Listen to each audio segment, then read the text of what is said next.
By ಎಲೆಕ್ಷನ್ನಲ್ಲಿ Congress ನಾಗಾಲೋಟಕ್ಕೆ break ಬೀಳುತ್ತೆ. ಕಾಂಗ್ರೆಸ್ ಪಕ್ಷ ಅಲ್ಪಸಂಖ್ಯಾತರ ಬಗ್ಗೆ ಮೊಸಳೆ ಕಣ್ಣೀರ್ ಹಾಕುತ್ತೆ.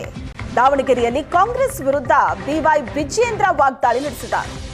ಕಾಂಗ್ರೆಸ್ ಪಕ್ಷ ಅಲ್ಪಸಂಖ್ಯಾತರ ಬಗ್ಗೆ ಮೊಸಳೆ ಕಣ್ಣೀರ್ ಹಾಕುತ್ತೆ ಅಂತ ಬಿವೈ ವಿಜಯೇಂದ್ರ ವಾಗ್ದಾಳಿ ನಡೆಸಿರೋದು. ಕಾಂಗ್ರೆಸ್ 3 ವರ್ಷಗಳಲ್ಲಿ ಯಾವುದೇ ಅಭಿವೃದ್ಧಿ ಕೆಲಸ ಮಾಡಿಲ್ಲ. ಅನುಭವಿ ಸಿಎಂ ಆಗಿ ಸಿದ್ದರಾಮಯ್ಯನವರು 17 ಬಜೆಟ್ ಮಂಡಿಸಿದ್ದಾರೆ. ಅವರ ಅನುಭವ ಈ ರಾಜ್ಯದ ಅಭಿವೃದ್ಧಿಗೆ ಬಳಸೋದಕ್ಕೆ ಸಾಧ್ಯವಾಗಿಲ್ಲ ಅಂತ ಸರ್ಕಾರದ ವಿರುದ್ಧ ಆಕ್ರೋಶ ವ್ಯಕ್ತಪಡಿಸಿದರು. ಒಬ್ಬ ಅನುಭವಿ ಮುಖ್ಯಮಂತ್ರಿಗಳು ಇದ್ರೂ ಸಹ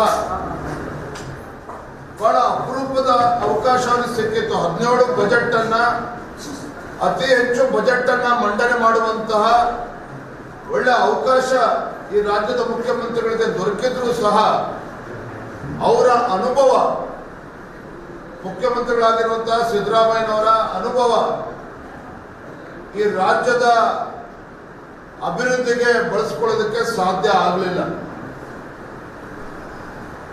ಅಹಿಂದ ಹೆಸರು ಹೇಳಿಕೊಂಡು ಅಧಿಕಾರದ ಚುಕ್ಕಾಣಿ ಹಿಡಿದಿರ್ತಕ್ಕಂಥ ಮಾನ್ಯ ಮುಖ್ಯಮಂತ್ರಿಗಳು ಹಿಂದುಳಿದ ಸಮುದಾಯಗಳನ್ನ ಯಾವತ್ತೋ ಮರೆತಿದ್ದಾರೆ. ಇವತ್ತು ಅಲ್ಪಸಂಖ್ಯಾತರನ್ನು ಕೂಡ ಮರೆತಿರುವಂತದ್ದನ್ನು ಇವತ್ತು ಚರ್ಚೆ ಆಗ್ತದೆ, ತಾವೆಲ್ಲರೂ ಕೂಡ ನೋಡ್ತಾ. ದಾವಣಗೆರೆಯಲ್ಲಿ ಕಾಂಗ್ರೆಸ್ ವಿರುದ್ಧ ಬಿವೈ ವಿಜಯೇಂದ್ರ ವಾಗ್ದಾಳಿ ನಡೆಸಿದ್ದಾರೆ. ಕಾಂಗ್ರೆಸ್ ಪಕ್ಷ ಅಲ್ಪಸಂಖ್ಯಾತರ ಬಗ್ಗೆ ಮೊಸಳೆ ಕಣ್ಣೀರ್ ಹಾಕುತ್ತೆ ಅಂತ ಬಿವೈ ವಿಜಯೇಂದ್ರ ವಾಗ್ದಾಳಿ ನಡೆಸಿರೋದು. ಕಾಂಗ್ರೆಸ್ 3 ವರ್ಷಗಳಲ್ಲಿ ಯಾವುದೇ ಅಭಿವೃದ್ಧಿ ಕೆಲಸ ಮಾಡಿಲ್ಲ.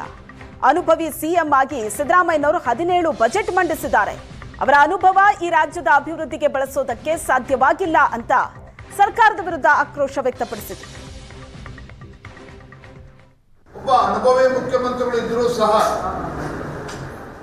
ಬಹಳ ಅಪರೂಪದ ಅವಕಾಶ ಸಿಕ್ಕಿತ್ತು. 17 ಬಜೆಟ್ ಅನ್ನ, ಅತಿ ಹೆಚ್ಚು ಬಜೆಟ್ ಅನ್ನ ಮಂಡನೆ ಮಾಡುವಂತಹ ಒಳ್ಳೆ ಅವಕಾಶ ಈ ರಾಜ್ಯದ ಮುಖ್ಯಮಂತ್ರಿಗಳಿಗೆ ದೊರಕಿದ್ರು ಸಹ ಅವರ ಅನುಭವ, ಮುಖ್ಯಮಂತ್ರಿಗಳಾಗಿರುವಂತಹ ಸಿದ್ದರಾಮಯ್ಯನವರ ಅನುಭವ ಈ ರಾಜ್ಯದ ಅಭಿವೃದ್ಧಿಗೆ ಬಳಸಿಕೊಳ್ಳೋದಕ್ಕೆ ಸಾಧ್ಯ ಆಗಲಿಲ್ಲ.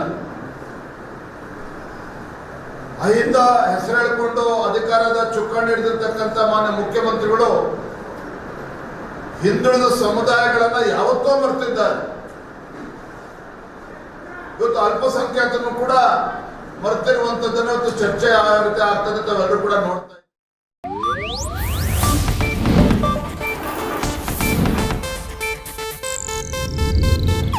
ಇದು ಏಷ್ಯಾನೆಟ್ ನ್ಯೂಸ್ ನೆಟ್ವರ್ಕ್ ಪ್ರಸ್ತುತಿ.